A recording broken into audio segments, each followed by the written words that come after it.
Très bien. Écoutez, merci à tous d'être présents ce soir pour ce webinaire organisé en partenariat entre la profession comptable et My Company 5. Donc, on est content de vous retrouver ce soir pour évoquer le sujet de l'embouteillage des flux ou en tout cas de la gestion des flux numériques, puisqu'ensemble, on va parler de flux et de gestion des flux à l'heure notamment de la facture électronique. Donc, c'est vrai que l'idée particulièrement ce soir, c'est évidemment de voir comment on peut gérer les flux numériques qui vont être de plus en plus nombreux dans nos cabinets, dans nos organisations, et comment évidemment on peut tracer ces flux-là et comment on peut les exploiter. Donc, pour ma part, je suis Stéphane Reynaud. Je vais vous donner quelques règles et quelques consignes de déroulé du webinaire pour que tout le monde soit, je dirais, bien au courant et que ça se passe dans les meilleures conditions possibles. Donc, évidemment, vos micros sont coupés par défaut pour éviter, comme on est nombreux, que ça fasse de l'interférence.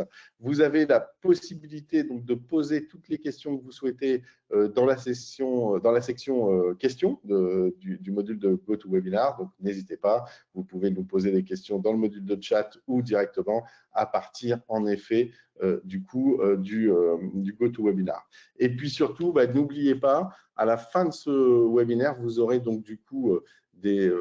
un sondage. Et donc, n'hésitez pas à répondre à la fin, évidemment. N'oubliez pas de répondre à ce sondage-là pour qu'on puisse, là aussi, à la fois adapter les présentations, et puis en même temps que vous puissiez donner votre avis sur ce webinaire et les sujets de préoccupation que vous pouvez avoir dans votre cabinet.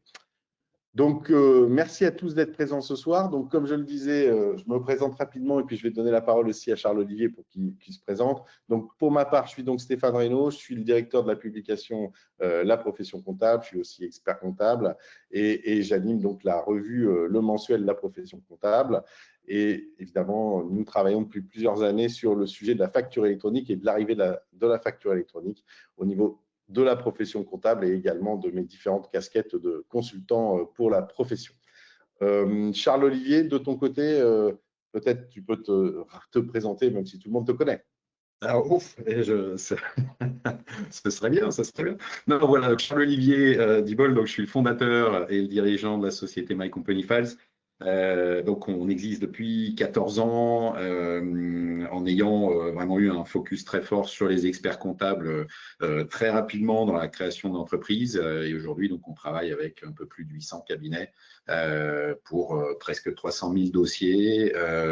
Donc, voilà, donc on est entre guillemets picousé à l'expertise comptable et c'est vrai que c'est une belle aventure sur ce marché depuis toutes ces années et je suis particulièrement heureux de participer avec toi, Stéphane.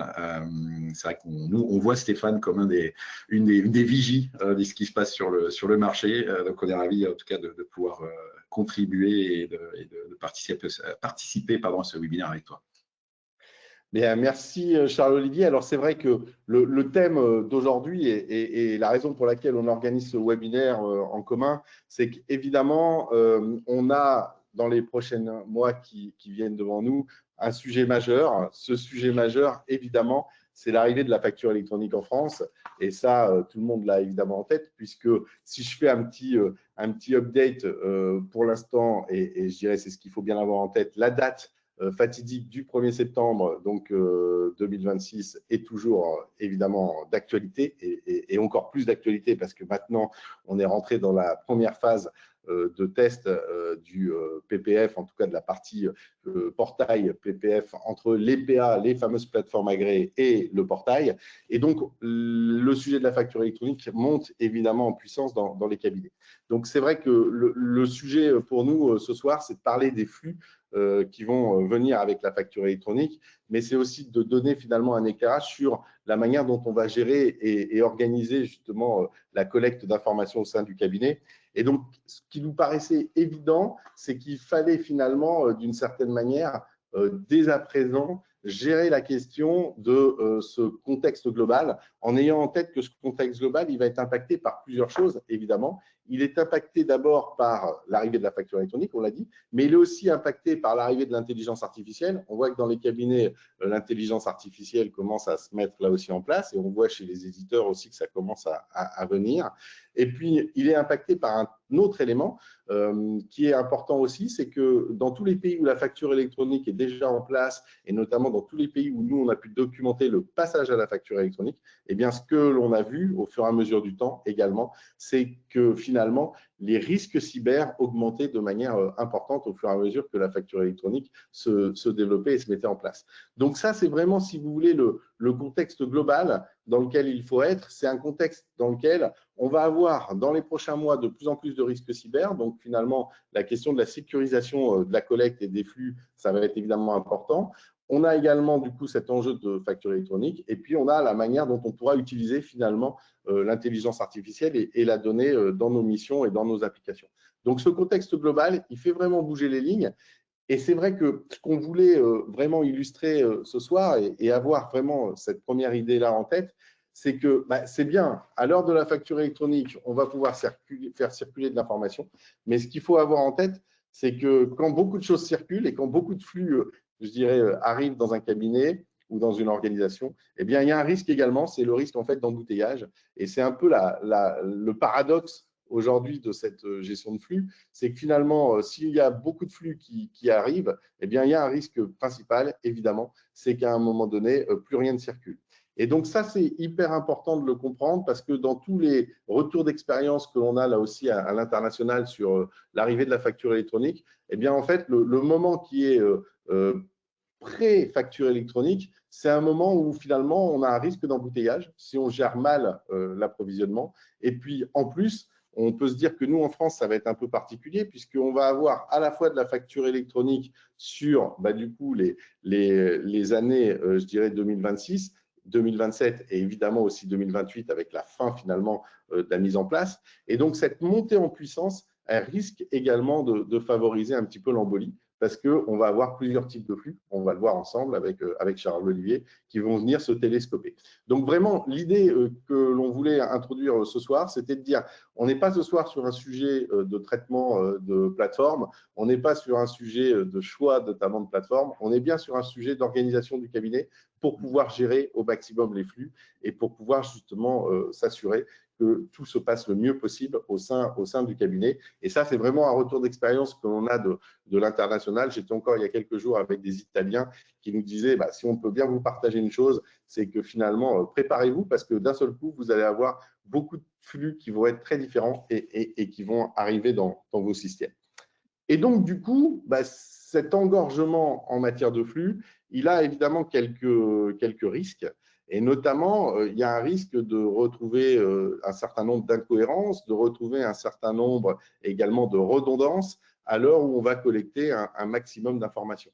Et donc, l'idée générale derrière ce risque-là, c'est évidemment de se dire que ce dont on va avoir besoin, c'est finalement d'orchestrer la collecte des flux et d'éviter que finalement on refasse plusieurs fois des éléments de récupération de documents ou des éléments de redemande de documents.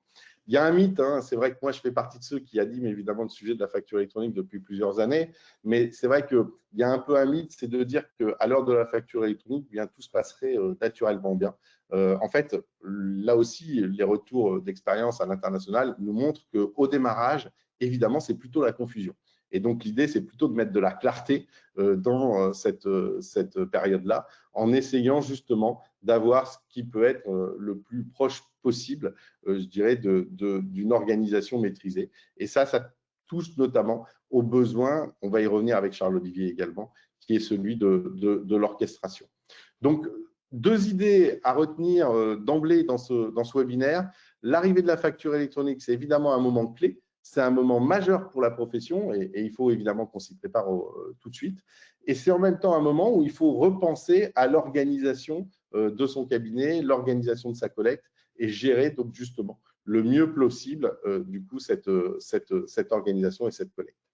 Alors, cette arrivée de la facture électronique, c'est vrai que c'est un enjeu de marché parce que 2026, on l'a dit, c'est demain. À l'heure où je parle, il n'y a aucun texte qui aujourd'hui retarde le calendrier. Donc, malgré ce que l'on voit en ce moment au Parlement, avec en effet des discussions multiples et variées sur plein de sujets, on est bien aligné aujourd'hui sur la date du 1er septembre 2026. Et donc, ça veut dire que dans moins de 10 mois, on sera en effet véritablement concerné par la bascule de la facture électronique. Alors là encore, ce n'est pas évidemment pour alerter, mais en tout cas, c'est pour faire remarquer.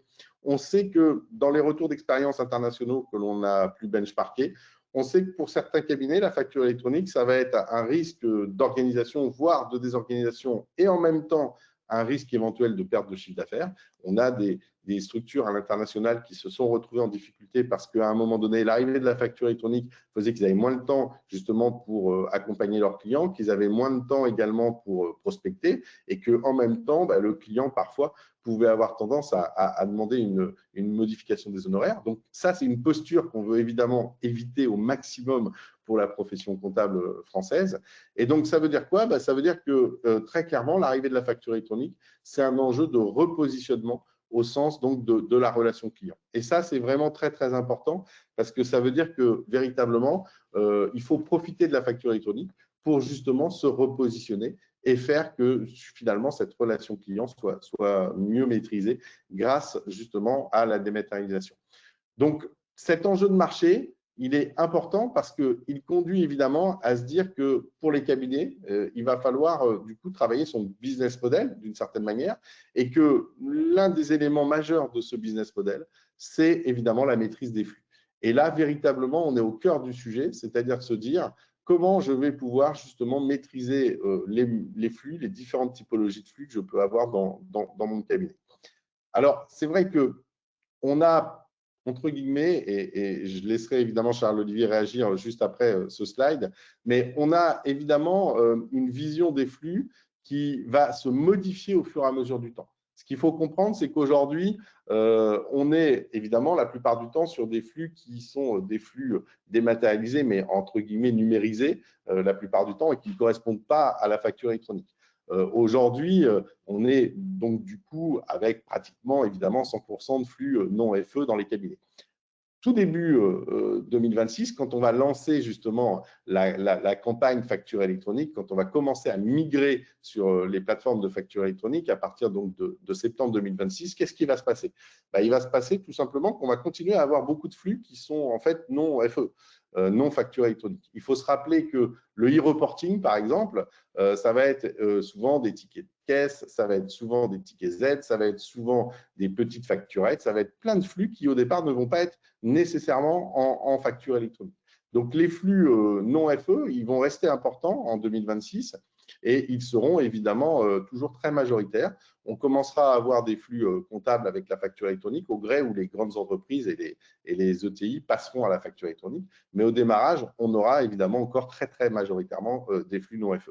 Il faut se rappeler d'ailleurs, Charles-Olivier, que aujourd'hui, on a déjà aussi, je crois, chez My Company File, des flux qui sont des flux juridiques et des flux sociaux qui arrivent.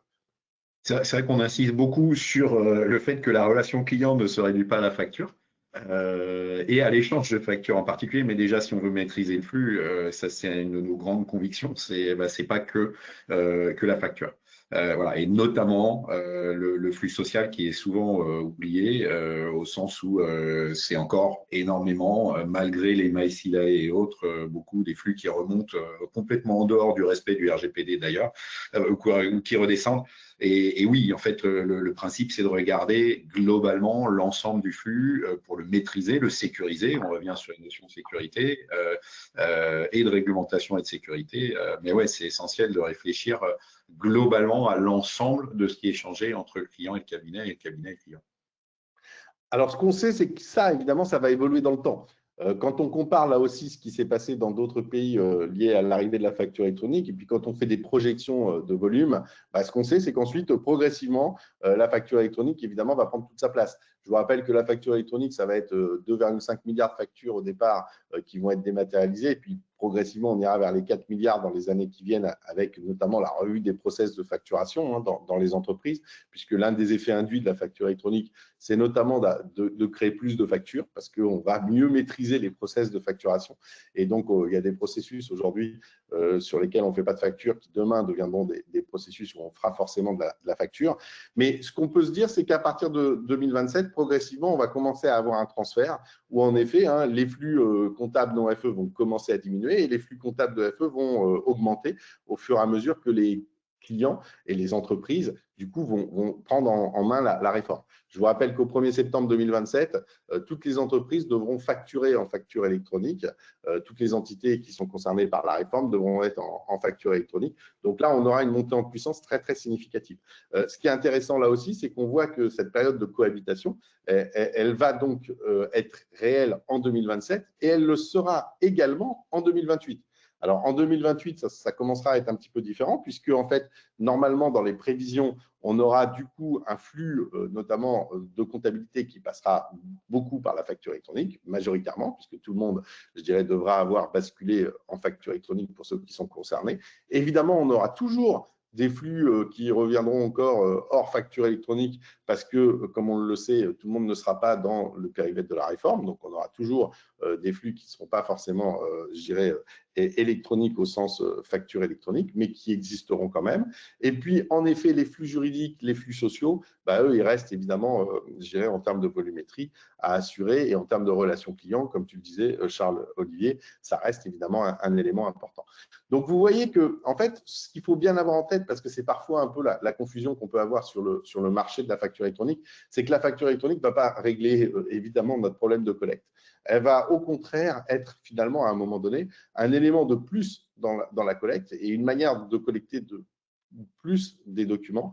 Et donc, évidemment, il faut avoir en tête que cette organisation-là, elle va devoir venir se greffer sur nos propres organisations qui déjà permettaient, je dirais, de gérer du flux. L'autre remarque, et ça c'est très important, c'est que l'arrivée de la facture électronique, ça veut dire aussi une grande hétérogénéité dans les plateformes. À l'heure où je parle, là aussi, vous le savez, aucune plateforme n'est réellement agréée, puisque les tests de qualification ont démarré il y a quelques jours avec le portail public. On est à près de 113 plateformes aujourd'hui qui sont 113, 114 plateformes qui sont en procédure d'agrément. Ce qu'il faut avoir en tête, évidemment, c'est que même si le cabinet, et ça fait partie là aussi de nos recommandations habituelles, va pouvoir flécher 1, 2, 3, 4 plateformes selon, je dirais, sa typologie de clientèle et essayer d'en pousser le maximum, ce qu'il faut bien comprendre, c'est que de toute manière, on va devoir vivre avec un monde, comme je le dis aujourd'hui, à près de 115, 120 plateformes. Donc, on va vivre avec un monde où il y aura des plateformes qui seront, entre guillemets, des plateformes qui n'auront pas eu au déparrage, je dirais, le lien que vous pouvez avoir avec la plateforme de votre cabinet. Évidemment, une partie du flux arrivera par la plateforme ou les plateformes que le cabinet aura recommandées, mais il y aura également les plateformes qui seront subies par le cabinet.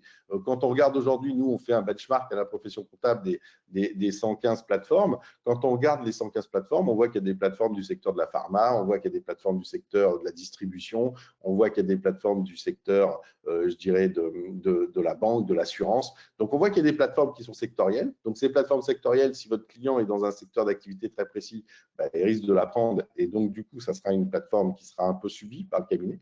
Et puis également, on a des plateformes qui, évidemment, vont être intégrées avec les outils de facturation des clients. Et donc, du coup, que ce soit proposé ou pas par le cabinet, ça va suivre parfois l'outil de facturation. Et donc, ça fera là aussi un flux un peu différent. Donc, on le voit, on a une hétérogénéité, évidemment, des plateformes qui vont arriver. Et donc, ça, il faut bien l'avoir en tête parce que ça veut dire qu'on va avoir plusieurs sources d'informations qui vont venir du flux de ces plateformes. Et donc, évidemment, un des grands enjeux par rapport à tout ça, évidemment, c'est de se dire que comme on n'aura pas qu'une plateforme unique, qu'on aura plusieurs plateformes à gérer, eh bien, il faut être capable d'organiser cette gestion et cette collecte. Alors, c'est vrai que l'idée derrière ça, c'est de se dire que, évidemment, le but n'est pas de freiner la transformation numérique, bien au contraire, c'est plutôt de dire qu'il va falloir se dire que l'un des jobs primordiaux dans un cabinet, ça va être d'organiser cette gestion des flux, de hiérarchiser les flux, de synchroniser notamment les différents systèmes qui peuvent exister, et puis, d'une certaine manière, d'être capable d'avoir de la valeur par rapport à ces flux. Et ça, c'est hyper, hyper important à comprendre. Parce que quand on dit souvent on va passer sur des systèmes de facture électronique, il faut vraiment se dire que derrière, l'enjeu pour la profession, pour les cabinets et pour nous tous, c'est évidemment d'arriver à valoriser l'information, notamment qui est contenue dans les documents numériques qu'on va pouvoir collecter. Donc, ce changement de modèle, ce changement je dirais de paradigme, eh bien, il amène à une réalité. La réalité, c'est qu'il faut qu'on ait une parfaite maîtrise je dirais, de la gestion de ces flux, que, en effet, les équipes comptables aient des outils qui leur permettent de gérer au maximum ces flux et que ça leur permette également, d'une certaine manière, de se projeter dans comment je peux organiser et orchestrer en effet toute la partie gestion de mon approvisionnement, gestion de ma relation client grâce à cette, je dirais, nouvelle maîtrise et cette nouvelle compétence qu'est la maîtrise du flux. Alors, c'est vrai que ce soir, on est avec Charles Olivier et My Company File, et dans cette série de webinaires qu'on initie un peu à la profession comptable sur l'arrivée de la facture électronique, ce qui me paraissait évident, c'est de donner la parole à Charles Olivier, parce que chez My Company File, vous avez, Charles Olivier, depuis très très longtemps, la maîtrise évidemment des flux. Et puis, ce qui nous intéresse ce soir, c'est que tu nous dises notamment comment vous voyez les choses et quelles offres vous avez pour les cabinets qui veulent justement orchestrer ces flux. Merci beaucoup Stéphane et merci pour l'introduction. Alors c'est vrai que c'est pas forcément intuitif le fait de dire le fait que les plateformes et que la réforme de la facture électronique arrive va au départ en tout cas ne va pas simplifier les choses, va plutôt les complexifier. Et c'est vrai que c'est les camemberts là qui sont présentés sont hyper pertinents parce que ça illustre bien qu'en tout cas il y a une phase de complexification même si elle est transitoire et avec néanmoins quelque chose dans la durée. Et comme tu l'as dit Stéphane, il y aura de toute façon du flux hybride à terme avec les flux en provenance de l'étranger et puis dans la clientèle du cabinet, les gens qui ne sont pas dans le scope de la réforme. Alors je sais qu'il y a des débats, est-ce que toutes les SCI seront dans la réforme, ne seront pas dans la réforme? C'est vrai, je parlais de ça à un expert hier qui me disait personne qui est d'accord avec moi. Voilà. Donc ça c'est une réalité. Alors c'est vrai que pourquoi est-ce qu'on juge, nous, My Company File, être pertinent et merci Stéphane de nous le confirmer quelque part. Voilà, c'est notre métier en fait de base depuis le début, c'est de faciliter et d'être un point de convergence finalement digital pour les échanges entre le cabinet et son client. Et la façon dont on a construit l'aventure My Company File, c'est on s'est toujours positionné en acteur alors agnostique au sens où on travaille avec tout le monde. C'est le fort entre guillemets d'un hub. Donc on est aujourd'hui véritablement branché sur tous les outils du marché, production, GED, OCR, etc., etc. On a cette conviction, encore une fois, que la relation client, enfin les échanges, ils sont multiflux, achat, vente, paye, juridique, tableau de bord, on a besoin de récupérer, mais on a besoin aussi de restituer aux clients. Quelque chose sur lequel on travaille depuis le début aussi, c'est de pouvoir proposer de s'effacer, donc de faire de la marque blanche, l'application smartphone et la plateforme web, sans être dans le gadget. L'application smartphone aujourd'hui qui est proposée, elle plaît énormément aux clients du cabinet parce qu'elle a une facilité d'usage et une richesse fonctionnelle, des ICA, des notes de frais, un module de notes de frais. Voilà. Le principe, c'est j'ai mon tout en un sous le pouce en tant que client du cabinet et c'est très très simple. Et le principe, c'est que ça reste le plus simple possible avec l'arrivée dans le cadre de la facture électronique. On a énormément appris pendant ces années de travail, parfois à notre dépens. Voilà, donc ça fait partie de l'expérience justement My Company Files et c'est aussi là qu'on apporte de la valeur quand on vient réfléchir sur ces nouveaux flux. C'est qu'on a de l'expérience et on sait que pour travailler avec un acteur, il faut contractualiser, il faut un cadre, etc., etc. Donc, c'est pas le tout de dire je branche. Derrière, il y a une vie qui doit se passer, une production. Alors, on parle de build et de run dans le métier du logiciel. Je construis une solution et puis après, je dois la faire tourner. Et finalement, le plus simple, c'est peut-être la construction et le plus compliqué, c'est de faire vivre dans la durée et d'être capable, par exemple, de venir gérer une indisponibilité d'une plateforme en face, etc., etc. Voilà. Donc ça fait partie de ce qu'on a fait. Et pour ceux qui auront suivi l'actualité du M&A, pour parler français, donc des fusions-acquisitions et des concentrations sur le marché de l'expertise comptable, My Company Files a rejoint le groupe Visma, on y reviendra en fin de webinaire, en mai 2024, et ça apporte beaucoup de belles choses. Et donc, on a en plus une facilité, on va dire, dans cet écosystème Visma pour venir apporter encore plus de richesse, mais avec cette ouverture qui est dans l'ADN de My Company Files depuis le début. Alors, c'est vrai que je crois que cette année, et je dirais avec l'arrivée de la facture électronique, le travail que vous avez fourni, il est autour de MyHub FE. Donc, est-ce que tu peux nous en dire un petit peu plus et exprimer comment MyHub FE, finalement, va répondre aux besoins qu'on a évoqués? Ouais, alors, effectivement, et tu as utilisé le terme orchestrer les flux, et on utilise ce terme-là. L'enjeu, c'est de pouvoir orchestrer les flux de la facturation électronique, en plus du coup des flux déjà existants qui devraient déjà être maîtrisés autant que faire se peut. Donc c'est là on voit certains de nos clients qui n'avaient pas forcément encore déployé à 100% le portail. En général, c'est quand même l'idée d'un portail, c'est de déployer à 100%. Hein. Les établissements bancaires ne disent pas on va le mettre à dispo à 50% de nos clients. C'est tout le monde qui a accès à la banque en ligne finalement, et même s'ils ont essayé de faire des choses payantes au tout début, hein, mais ça remonte quand même un petit peu. Donc là, l'idée, c'est de dire je suis client du cabinet, j'ai déjà des usages, et en fait, j'ai pas envie que ma vie se complique. Donc là, on a un témoignage d'un client d'un cabinet, alors qui est un ami de mon frère qui travaille, qui est responsable marketing communication de My Company Files, qui était chez ce restaurateur à Cabourg, qui lui disait oh là là, c'est vachement bien l'appli smartphone du cabinet, j'adore, mais tiens, il m'a parlé de la facture électronique et j'ai pas envie que ce soit plus compliqué. Et l'idée, c'est on garde la complexité, elle doit être masquée, et en particulier pour la première phase de la réforme qui est la réception des factures, c'est finalement, je vais avoir un bouton en plus sur mon application smartphone et sur mon portail web, hein, donc client du cabinet, et je vais pouvoir aller gérer les statuts, voir les statuts, gérer les statuts en un clic depuis l'application smartphone comme depuis la plateforme web, quelle que soit la plateforme agréée qui se trouve derrière. Voilà.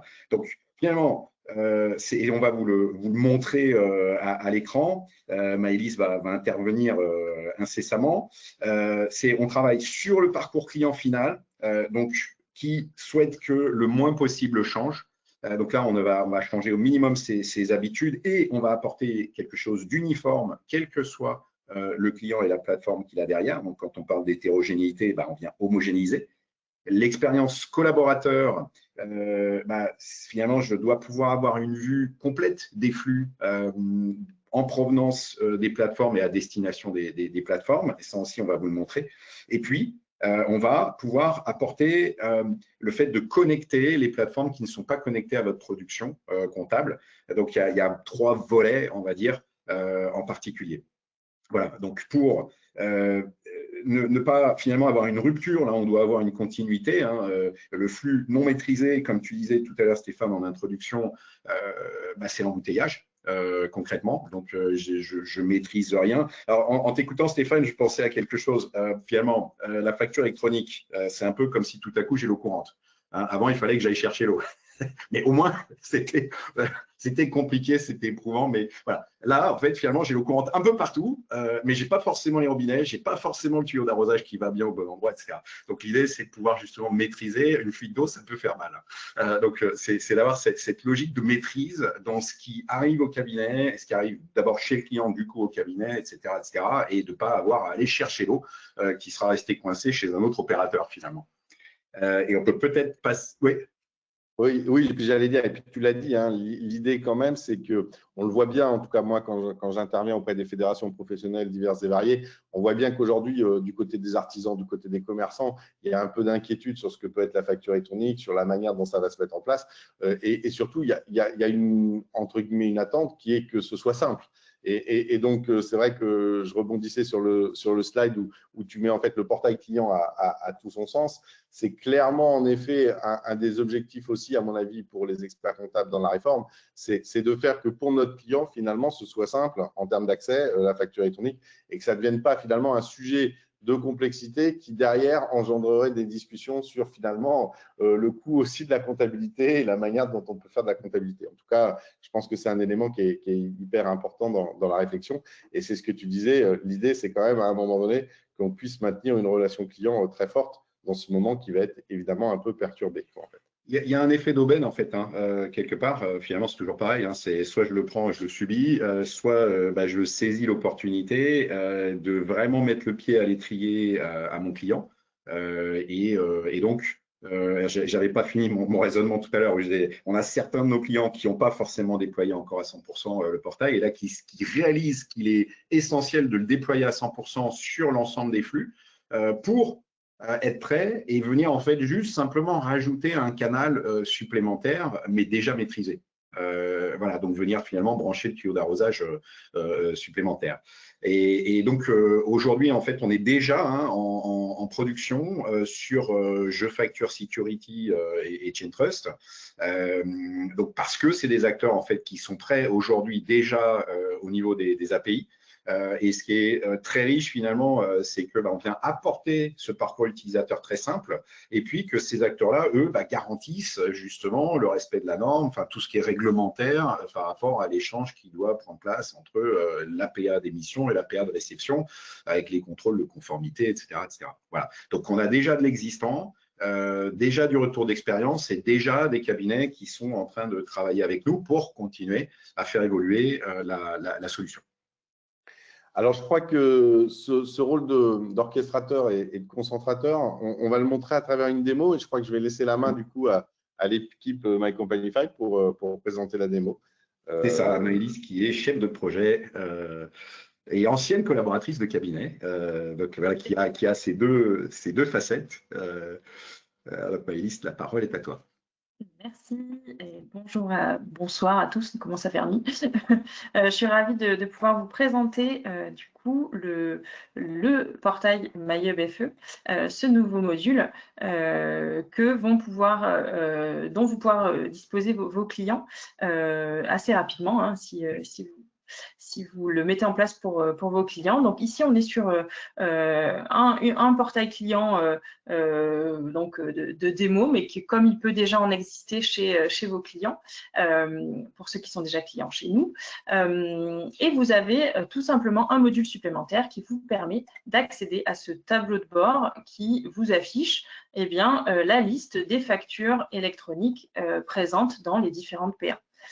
Sur ce tableau de bord, vous avez plusieurs possibilités, notamment des filtres qui vous permettent de filtrer par typologie de facture, hein, d'afficher uniquement vos factures d'achat, vos factures de vente, ou bien de filtrer en fonction des différents statuts. Voilà, vous pouvez faire ces différents contrôles et évidemment d'aller chercher les différentes PA. Aujourd'hui, vous voyez sur cet espace de démo, je peux filtrer pour afficher uniquement les factures en provenance de 10 factures ou de Je Facture. Autre élément important donc, de ce tableau de bord, on sait que c'est une demande assez récurrente de la part des clients et aussi des collaborateurs. Ça va être d'affiner un petit peu la recherche pour trouver une facture qui nous intéresse. Donc, on va pouvoir utiliser cette barre de recherche pour n'afficher que les factures d'un fournisseur en particulier, par exemple ici, ou de les trier par montant, par exemple. Voilà, on va, grâce à ce format de facture électronique, pouvoir aller un petit peu plus en profondeur dans la recherche de ces factures. Donc, les factures s'affichent sur ce tableau de bord et bien sûr, vous allez pouvoir les consulter en cliquant directement sur le numéro de facture. Vous pouvez accéder au cycle de vie de la facture et avoir un aperçu des différentes lignes et des éléments importants de cette facture. Enfin, ce qui va vous intéresser côté client, mais aussi côté collaborateur, et je pourrais vous le montrer à la suite, ça va être de gérer directement le statut de la facture en un clic directement via ce tableau de bord. Plein de cas d'usage vont avoir leur importance ici. Par exemple, vous avez certainement beaucoup de vos clients qui ont une structure principale, une société principale, et puis des SCI, des LMNP. Eh bien, vos clients n'auront pas à aller se connecter aux différentes PA parce que souvent, ils auront des PA différentes pour chacune de leurs structures. Ça va pouvoir arriver en fonction voilà, des outils de facturation qu'ils vont utiliser. Si c'est des métiers très, très précis, eh bien ici, ils vont retrouver l'ensemble de leurs factures et ils pourront les consulter en fonction de la société ou en fonction des critères qui les intéressent. Donc voilà, on va vraiment avoir beaucoup de cas d'usage intéressants qui vont se gérer ici. Vous pouvez bien sûr télécharger la facture, hein, je ne suis pas allée jusqu'au bout de cette ligne, mais voilà comment ça va se présenter. Et côté cabinet, côté collaborateur, eh bien la même chose, vous allez en tant que collaborateur affecté au dossier sur votre espace cabinet pouvoir accéder à ce même tableau de bord avec la liste des factures. Et donc, si le cabinet décide de déployer des nouveaux services de gestion, d'administration, pourquoi pas gérer aussi le statut des factures directement sur le portail du cabinet. Voilà, vous avez exactement les mêmes fonctionnalités de recherche, de filtre sur ce tableau. J'imagine qu'il y aura des questions ensuite, mais je vais enchaîner pour vous montrer rapidement à quoi va ressembler ce tableau de bord-là directement sur l'application. C'est peut-être juste, Maëlys, juste pour dire quand même que ce que tu as dit est super important parce que les retours qu'on a à l'international, là aussi, des pays qui sont passés, hein, comme je vous dis, nous, profession comptable, on a la chance d'avoir un réseau de correspondants un petit peu dans le monde entier. Qu'est-ce qu'ils nous disent? Ils nous disent déjà que, par exemple, ce que tu as dit tout à l'heure en disant quand il y a des multi-structures, je vais pouvoir avoir finalement une seule structure. Bah, ça, c'est une des sources d'inquiétude, entre guillemets, des processus. Pourquoi? Parce que, bah, en effet, vous pouvez avoir une holding, plusieurs sociétés opérationnelles, etc. Et puis, à un moment donné, bah, vous avez en effet un opérateur comptable qui doit consolider ces flux-là. Et s'il n'a pas ça, ce qu'il faut bien penser, c'est qu'avec les factures électroniques et les plateformes qui vont être ultra sécurisées, eh bien, ça veut dire derrière aller se connecter, récupérer là aussi avec des mots de passe, des logins, etc. Et donc de la complexité. Donc ça, c'est un point qui pour moi est vraiment radical. Et je vois que dans les projets, quand on accompagne du déploiement sur des projets, bah, c'est vrai que le fait de se dire vous êtes multistructure, comment vous allez en effet consolider vos flux, ça c'est un élément important. Et la deuxième remarque également que dit souvent mon ami Roberto Casalini, qui est mon Italien préféré de Milan sur le sujet de la facture électronique. Roberto, il dit souvent, en fait, le sujet que vous allez avoir aussi au début, c'est tous les rejets de factures parce qu'il va manquer des mentions obligatoires. Il va y avoir en fait des factures qui vont parfois arriver en étant pas conformes et donc auront été rejetées par les PA à l'émission ou à la réception. Et donc là aussi, ça veut dire qu'à un moment donné, j'ai besoin véritablement d'un tableau de bord qui me permette de suivre ça. Et là aussi, dernièrement, dans une conférence que j'animais avec Roberto, il disait en fait, nous, on a l'expérience depuis 2019, un peu du crash test que représentent les 6 premiers mois de la mise en place de la facture électronique, où en fait, on a énormément de rejets. Et il annonçait des chiffres qui faisaient peur un peu à l'auditoire en disant près de 60 à 70% des factures étaient en rejet au démarrage. Et donc, il faut pouvoir, entre guillemets, dénouer ces opérations qui sont enregistrées. Et là aussi, entre guillemets, la console d'orchestration me paraît super pertinente pour pouvoir gérer justement ces cas de figure, en fait. Donc ça, je pense que c'est vraiment 2 points qu'il faut avoir en tête dans les cabinets. C'est que de manière organisationnelle, on va être devant ces 2 sujets-là.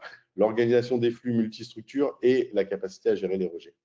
Et finalement aussi multi-outils de production, parce que de plus en plus, voilà, enfin, on sait que le marché se concentre beaucoup, que du coup les cabinets se retrouvent potentiellement avec 3 bureaux sur telle solution de production et puis un nouveau bureau sur telle solution.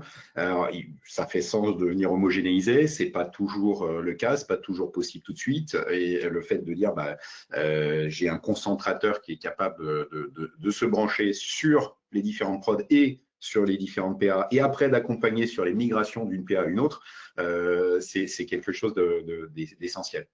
Et peut-être juste avant de te repasser la main, Maëlys, du coup, pour l'application smartphone, juste pour bien clarifier, du coup, l'échange entre le hub, donc MyHub FE, et les plateformes agréées se fait via API. On va tout est gérable, mais de facto, on laisse le fichier sur l'APA, donc on récupère la donnée et on l'affiche. On récupère le statut et en temps réel, si et quand on modifie le statut depuis My Company Files, ça va aller modifier le statut en API sur la plateforme agréée. Et si le statut est modifié parce que ça vient de la tuyauterie, par exemple une facture réglée, plaf, ça vient de la tuyauterie, ça va revenir pour présenter sur l'application smartphone le fait que la facture est réglée. Voilà. Donc ces gestions-là, justement, se font par les interconnexions en API. Voilà. Et du coup, Maëlys, tu peux nous lancer la partie smartphone. Oui, alors on va vous partager rapidement une vidéo pour vous présenter ce même tableau de bord directement sur une application. Je vais lancer la vidéo et on vous retrouve juste après.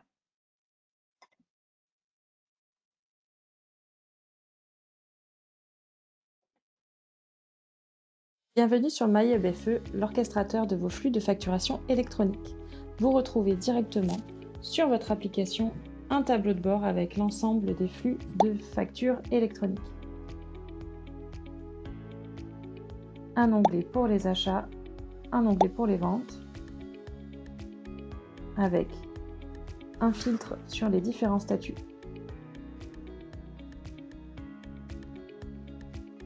La possibilité de visualiser la facture électronique avec son cycle de vie et les informations principales. Vous pouvez bien sûr la télécharger. Et enfin, gérer le statut. Pour les factures d'achat, refuser une facture. Pour les factures de vente, encaisser votre facture.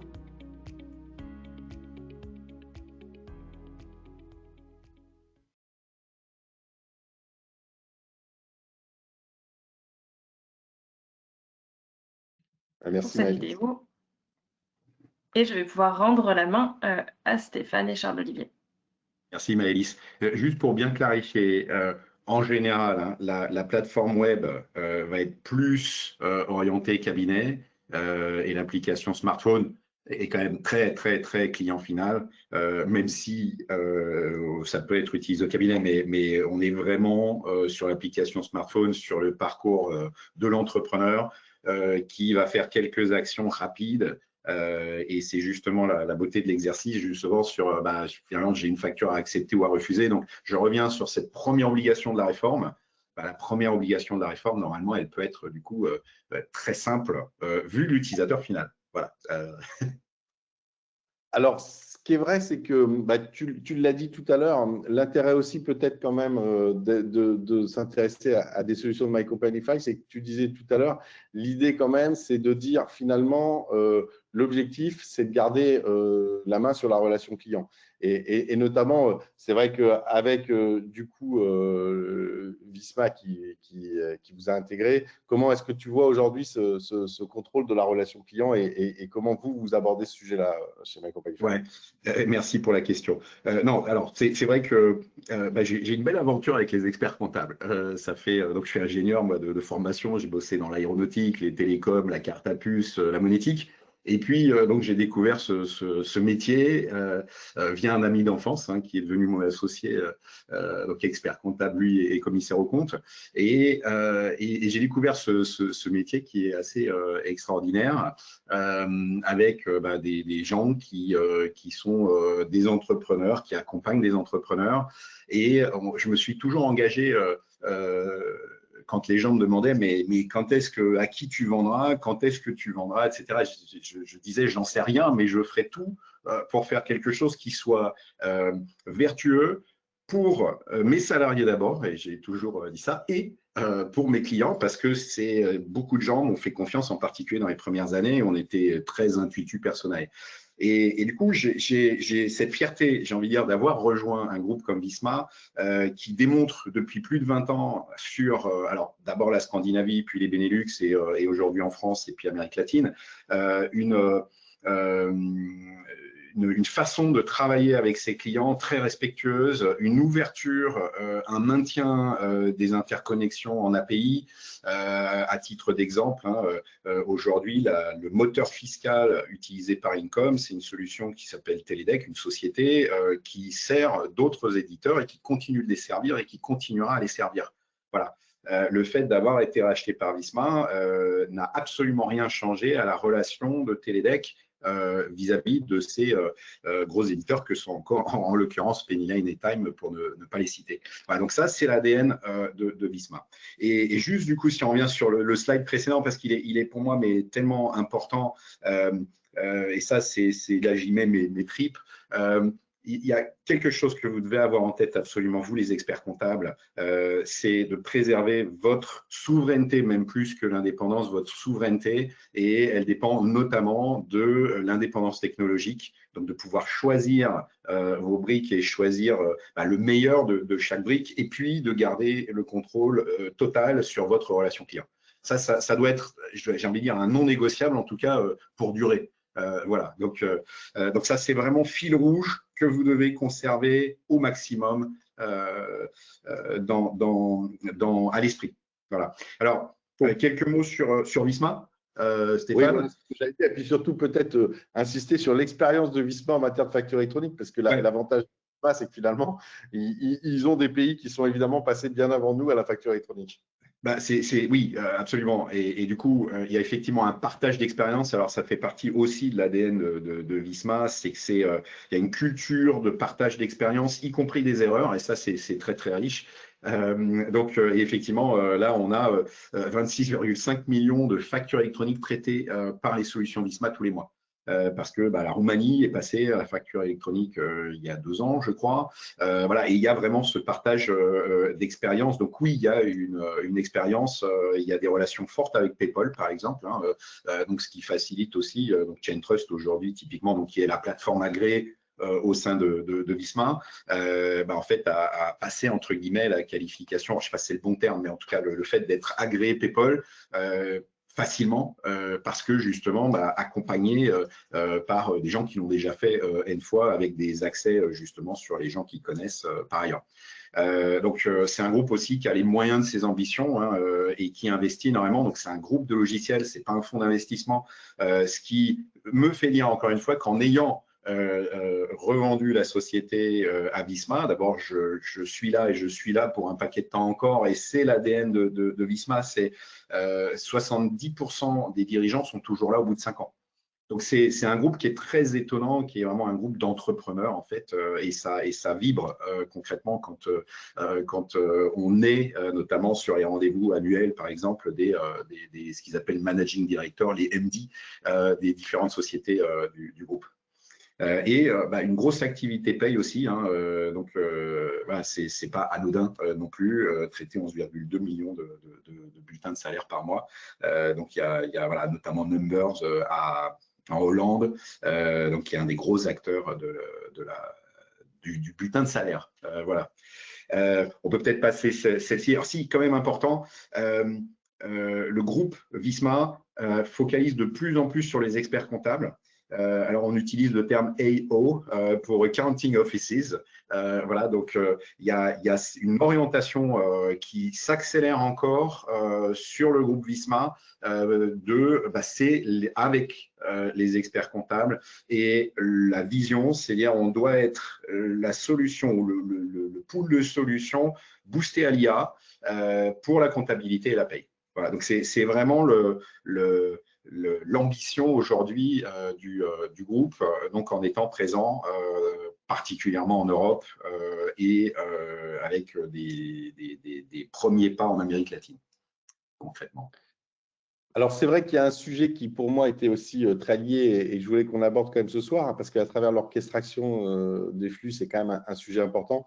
C'est la cybersécurité et la sécurité, parce que ce qu'on sait, c'est que l'arrivée de la facture électronique, c'est aussi un moment qui va être privilégié par tous les acteurs, je dirais, du dark web qui veulent éventuellement accéder aux données de nos clients. Et là, justement, comment tu peux nous illustrer, toi, la vision Visma sur la sécurité et justement peut-être le retour d'expérience que peut avoir Visma à l'international sur cette thématique-là? Ouais. Alors, c'est vrai que effectivement, mon retour d'expérience, déjà, c'est une due diligence hein, avant la vente, avec un énorme focus sur la sécurité. Et tous les candidats à rejoindre le groupe Visma ne rejoignent pas le groupe Visma. Et pour certains, c'est des sujets de sécurité. Et c'est souvent d'ailleurs le sujet qui fait le plus rater, entre guillemets, une de ces démarches. Voilà, donc, c'est un non négociable déjà pour dire je rejoins Visma. Alors, il y a un programme de sécurité, le Visma Security Programme, qui nous permet de progresser. Donc, typiquement, on est rentré, on était bronze, on est aujourd'hui gold et platinum. Donc, il y a deux thématiques en particulier, donc qui me permettent, moi, en tant que dirigeant, de dormir sur mes deux oreilles. Alors, avec toujours cette vigilance, mais en étant accompagné, et ça c'est assez extraordinaire, il y a une équipe dédiée transverse chez Visma de 170 employés qui ne font que de la sécurité, qui surveillent le dark web, qui vont aller voir, on a des hackers, on a des tests d'intrusion qui sont faits de façon récurrente, on a du logiciel, on a voilà, une veille, 170 pour mettre à l'échelle le BNPP Monde. C'est 240 personnes qui font de la cybersécurité. Côté total, c'est que 140 personnes qui font de la cybersécurité. Donc, en fait, c'est vraiment quelque chose d'énorme qui nous permet tout à coup, en fait, d'avoir pris une accélération sur ce sujet. On travaillait dessus sérieusement, mais finalement, à 45, 50 salariés, c'est quasi impossible. En fait, il y a des outils qui coûtent une fortune, en fait, simplement, et qu'une entreprise lambda ne peut pas forcément se payer et ne peut même normalement pas se payer. Voilà, donc c'est effectivement un non négociable chez Visma. Et c'est, vu l'accélération, alors on est toujours très prudent, très humble, on travaille vraiment au quotidien sur le sujet, mais c'est un cadre qui est vraiment extraordinaire pour ça et qui nous permet d'être beaucoup plus serein aussi, hein, concrètement, et d'apporter de la sérénité au marché. Alors, c'est vrai que l'autre sujet aussi quand même, et c'est pour ça que pour moi c'est important cette notion d'orchestrateur, c'est qu'on voit aujourd'hui que le paysage des outils de production, tu l'as dit tout à l'heure, mais d'une manière générale de tous les outils du cabinet est vraiment très éclaté, hein, puisqu'on a beaucoup d'acteurs, c'est un marché très très dynamique et c'est normal puisque la facture électronique est un facteur de dynamisation de ce marché-là. Et la question finalement, c'est justement en quoi MyHubFE peut aider justement à être finalement d'une certaine manière autonome. Alors, tu l'as dit tout à l'heure, mais tu peux peut-être poursuivre un peu la réflexion sur cette thématique-là. Eh bien, c'est clair qu'on a un enjeu en fait. Hein, c'est de continuer à donner cette liberté au cabinet de choix. Donc, on travaille pour pouvoir apporter le maximum d'interconnexion et en particulier en privilégiant les acteurs et de la place, donc les éditeurs des solutions de production et les banques qui sont très actives en fait. Et l'objectif est encore une fois de permettre au cabinet de ne pas avoir de rupture dans sa chaîne d'approvisionnement pour produire. C'est vrai qu'on voit qu'une des tendances quand même du marché aujourd'hui, c'est aussi de se dire, pour pas être monodépendant d'une solution, je vais verticaliser peut-être en fonction en effet de mes segments de marché. Et là, d'une certaine manière, avec la solution que vous proposez, ça permet aussi finalement de gérer cette multi, je dirais, utilisation d'outils. Et je pense que là aussi, c'est un élément qui est important dans la compréhension du marché aujourd'hui. Et on le voit de plus en plus et on voit des cabinets qui vont dire tiens, pour l'agri, je vais prendre ça, pour mes BNC, je vais prendre ça. Alors, tu connais mieux que moi l'étranger, mais c'est vrai qu'on a eu l'occasion de faire 2 fois Accountech en Angleterre en observation quelque part. Et c'est vrai que on s'est rendu compte que les cabinets, première fois qu'on y allait, c'était 2019, c'était avant le Covid, et déjà les cabinets en fait avaient 3-4 solutions en place. Alors Iris, QuickBooks, Sage, souvent hein, c'était le trio qu'on voyait, et avec une IaaS, un outil qui faisait le tax filing, mais déjà en fait selon la typologie de clientèle, telle ou telle solution, et puis une organisation comme celle-là. Et on commence, enfin, je pense qu'on fait plus que commencer à le voir. C'est des usages qu'on voit de façon assez récurrente maintenant dans les cabinets. Donc, venir Alors, c'est vrai que d'une offrir certaine quelque chose manière, d'uniforme, c'est top. Pardon, je t'en prie. c'est vrai que d'une certaine manière, on arrive vers la fin de notre webinaire, mais ce qu'on voulait quand même vous illustrer, c'est que c'est vrai que la question de la facture électronique, ce n'est pas uniquement en effet la question du choix de l'APA. Évidemment, ça fait partie des réflexions et sur lesquelles nous, on est pas mal sollicités au niveau de la profession comptable ou dans nos activités de consultant. Mais en gros, c'est vrai que le sujet est beaucoup plus large. Vous le voyez, en fait, l'idée, c'est vraiment d'avoir en effet la maîtrise des flux. Et c'est un peu en ça que du coup, la réflexion de se dire comment est-ce que je reste vraiment au centre du jeu est importante. Et je crois que Charles-Olivier vient de le montrer, mais en fait, on a avec la solution que vous préconisez aujourd'hui, quelque chose qui finalement permet d'être au centre du jeu et de conserver cette relation client qui évidemment est fondamentale. Donc, je ne sais pas si toi, ton côté, Charles-Olivier, par rapport à ce sujet, tu l'as déjà dit, mais en termes de stratégie, c'est vraiment la règle chez vous de dire on va faire le maximum d'interconnexion avec les outils qui existent en fait. C'est ça. Alors bien sûr, on commence avec ceux qui sont générateurs de volume et qui vont apporter le plus de valeur au cabinet. Je disais tout à l'heure, maintenir une connexion coûte en humain, en opérationnel. Donc, il y a cette norme, la norme AFNOR, qui doit permettre d'uniformiser à minima sur certaines actions les ponts avec les plateformes agréées. C'est bien. Ça nécessite néanmoins, de toute façon, encore une fois, un cadre contractuel, d'avoir un point de contact, parce que c'est pas parce que on sait comment on peut interroger telle solution.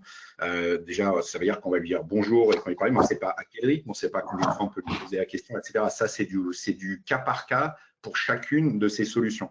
Alors, ça peut sembler idiot, hein, ce que je vous dis, mais ça, en l'occurrence, c'est quelque chose sur lequel on est encore plus conscient. Alors, on l'était déjà avec notre expérience, mais en plus, par exemple, en partageant avec une société qui s'appelle SmartBill en Roumanie, qui fait de la facture électronique et qui, justement, quand la réforme a commencé à arriver, ils se sont rendus compte que la plateforme de l'État, parce que du coup, il y a une plateforme centralisée de l'État, n'avait pas la capacité à accepter les volumes. Donc, ils ont mis en place ce qu'on appelle du retry, hein, donc du buffer, et puis derrière, donc j'envoie ça, je le garde tant que je n'ai pas l'accusé de réception, etc.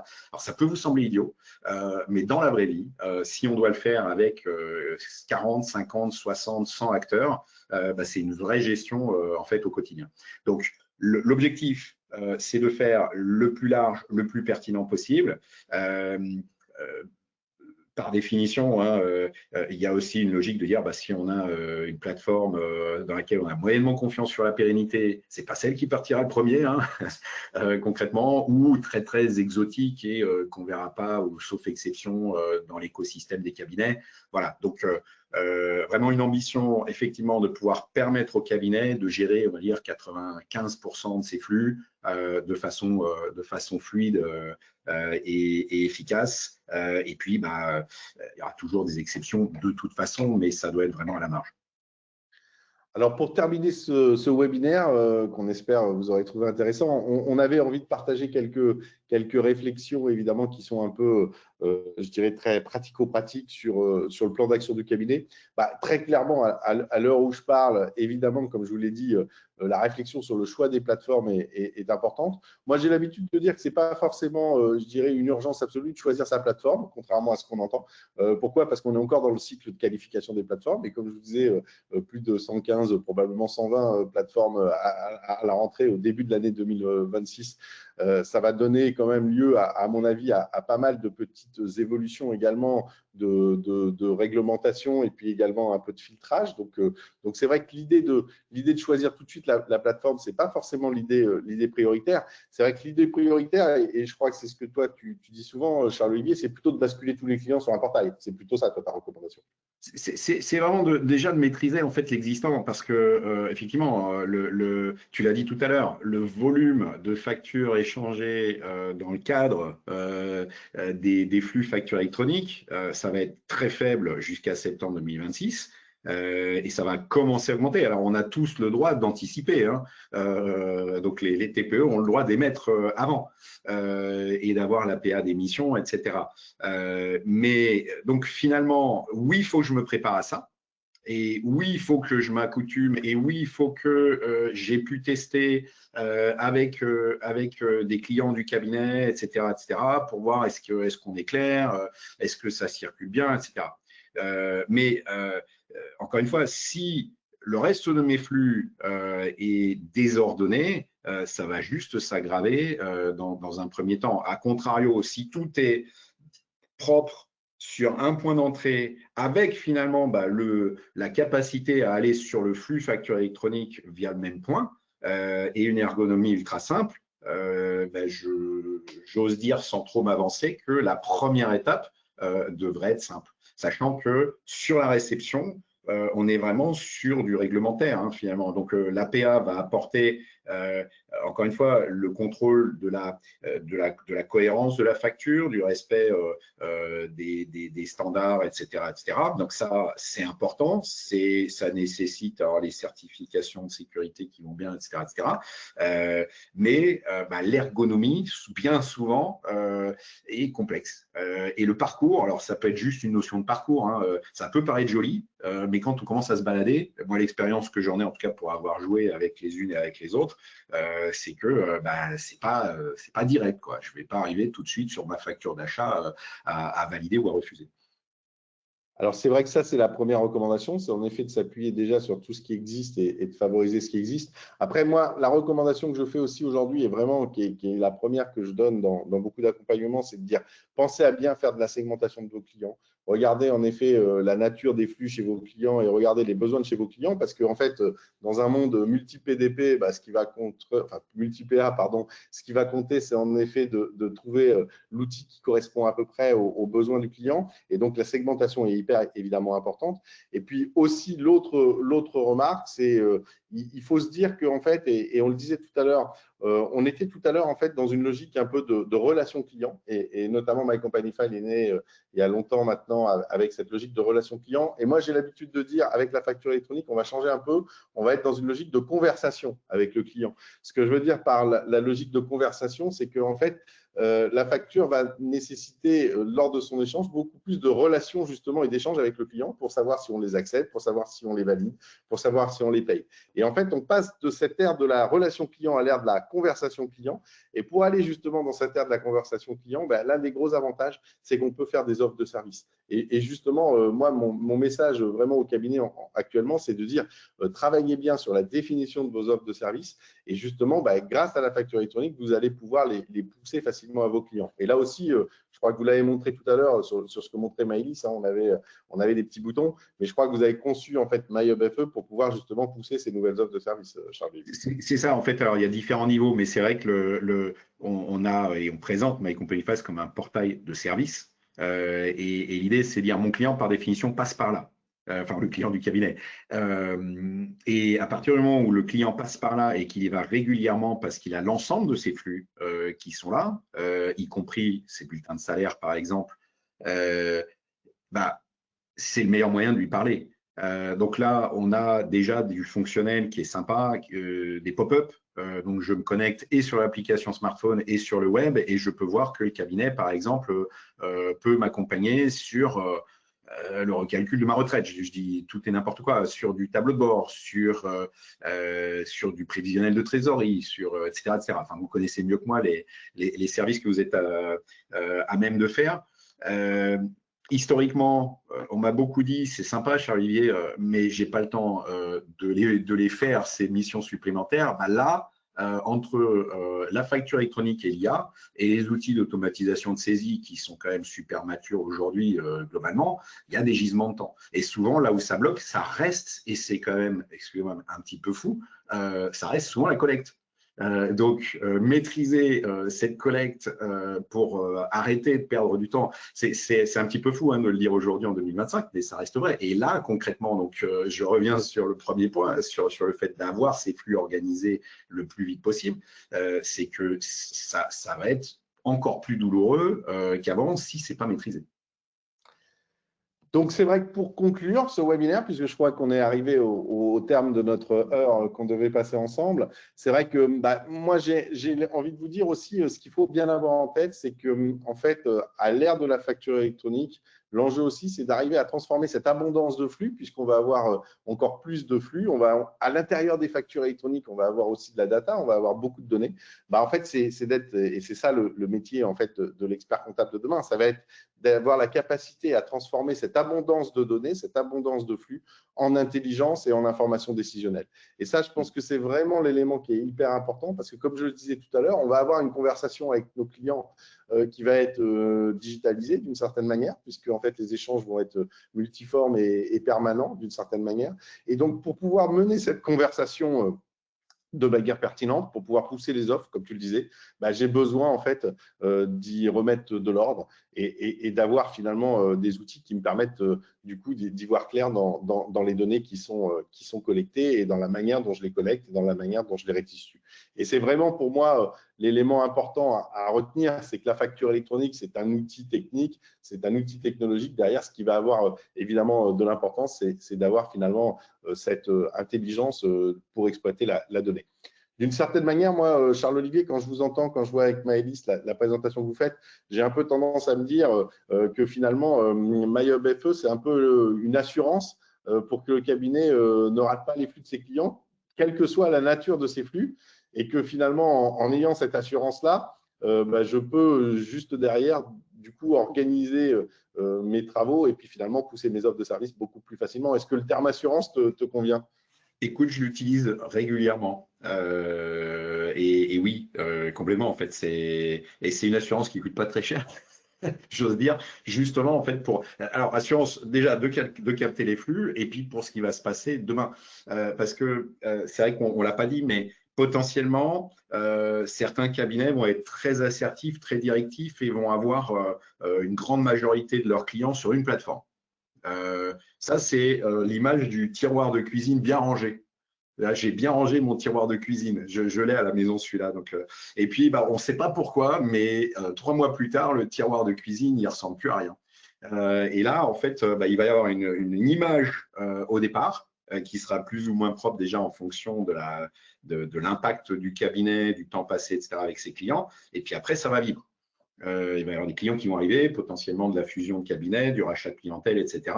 Et l'enjeu, c'est qu'est-ce qui va se passer demain, qu'est-ce qui va se passer après-demain et après-après-demain. Et on travaille sur ces sujets-là justement pour pouvoir aussi permettre au cabinet de dire tiens, j'ai ces 50 clients qui sont sur cette plateforme, je dois les basculer sur celle-là, etc. Voilà, donc ça fait partie des thématiques sur lesquelles on bosse. Écoutez, merci Charles-Olivier, merci Maëlys. L'idée ce soir, vous voyez, c'était d'envisager les flux d'une manière un peu plus globale que ceux, je dirais, uniquement de la facture électronique. Je crois qu'il y a toute l'équipe My Company 5 qui se tient à dispo pour vous aider à aller plus loin dans l'exploration de la solution, pour voir comment en fait les cabinets peuvent s'équiper progressivement de ces outils-là et du coup rendre du service à leurs clients. Peut-être le mot de la fin pour toi, Charles-Olivier. Alors juste, il y a effectivement beaucoup de questions auxquelles on n'a pas pu répondre. Donc, oui, prenez rendez-vous alors avec nous et ou avec la profession comptable, vous accompagner aussi, hein, justement sur les logiques d'offres, packaging d'offres, etc. Notamment, hein, pas que, mais notamment. Donc, n'hésitez pas à nous solliciter. Et je vois juste une petite boulette. C'est du .fr, My Company Files, et pas du .com. Donc juste, voilà. Mais vous avez le QR code et la prise de rendez-vous en ligne, donc ce sera parfait. Non, le mot de la fin, encore une fois, pour moi, le sujet, c'est vraiment de maîtriser les flux dès aujourd'hui, embarquer, se faciliter la vie sur la première étape de la réforme et dès que possible, après, commencer à avancer. C'est un travail qui a commencé, je le sais, chez certains cabinets, notamment, et heureusement, sur les missions. Mais voilà, il faut gagner, il faut vraiment essayer de passer cette étape-là la plus rapidement possible pour pouvoir passer à la suite et après arriver au e-reporting qui sera probablement et certainement plus complexe. Voilà, merci Charles-Olivier. Peut-être dire que vous retrouvez évidemment sur nos sites respectifs le replay, donc n'hésitez pas à le partager là aussi sur les réseaux sociaux ou en tout cas le lien pour que vous puissiez circuler en termes d'informations à l'intérieur du cabinet, parce que gérer les flux en acquisition, c'est bien, gérer les flux en restitution, c'est mieux, mais en même temps, c'est pas mal aussi de faire circuler l'information dans les cabinets pour que tout le monde ait évidemment le même niveau d'information. Du côté de la profession comptable, on sera ravis de poursuivre durant toute l'année qui vient, évidemment, le cycle de webinaire sur l'arrivée de la facture électronique avec nos différents partenaires. Et puis vraiment, Charles-Olivier, merci à toi. Et puis, bonne chance aussi aux équipes pour arriver à connecter tous ces systèmes, puisque évidemment, la richesse, je dirais, d'un hub, c'est d'être ultra connecté. Donc, merci à tous, en tout cas, de votre participation. Merci à toi, Stéphane, et merci à vous pour votre présence. Merci, à bientôt. Au revoir.